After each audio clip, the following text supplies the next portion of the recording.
backstory is COVID. So I was the ER nurse most of my life. So walking like 11,000 steps, 12,000 steps, not even trying.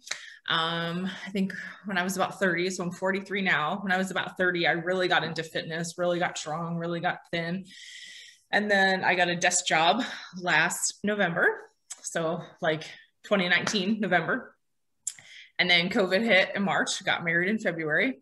And from that moment on, kind of everything just went to a stalemate. I was working in the, or I am still working in a cubicle. So all of a sudden steps went from like 11,000 to like, I don't know, 2,000, maybe not even 2,000 in a day, like really horrible. And I think just getting married and the excitement of it and just kind of forgetting about everything for life and having fun and eating out and doing anything I wanted. And then my dad passed away in July.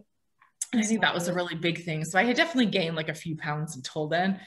But in July, when he passed away, I feel like everything just kind of crashed and definitely went to like alcohol more, eating bad more, and just not working out at all and kind of letting that horrible cycle of like depression. So you don't want to work out, but then not working out, it's making you more depressed, and that whole kind of cycle of things. And then just realizing now, like, I think I stepped on the scale and I was like, oh my God, I need to do something different.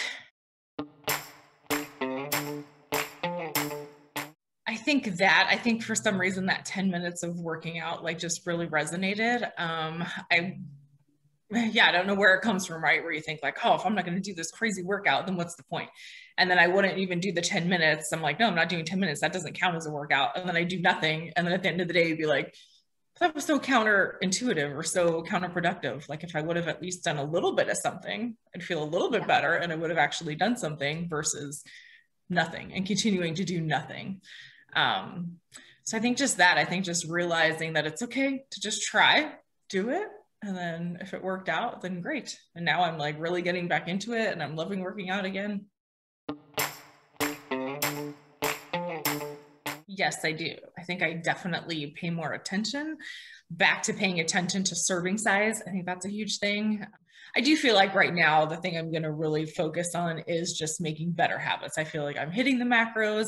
I'm feeling comfortable with those. Protein, of course, is harder, but then I'm now finally realizing that if I choose the right foods, then the protein's not hard. I have some days that I can hit 150 with no problem.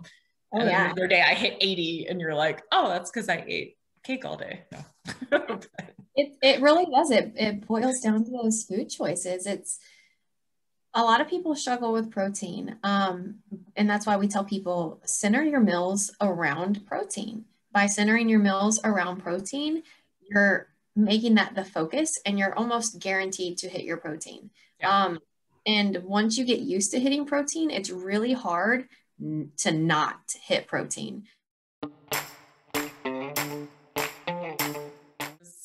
I guess being open, right? Always come into something like this open and then figuring out that it really, I don't know, kind of weird, right? It really isn't about the pound loss right now. It really just has turned into something so different, and trying to get my husband on board and, just trying to both get to a healthier place that we once were. And yeah, it's just nice to, or not even have to focus on those kind of things, not have to wake up and not be sad that, not liking the number on the scale. So it's just nice to know there's a bigger future and there's something better happening.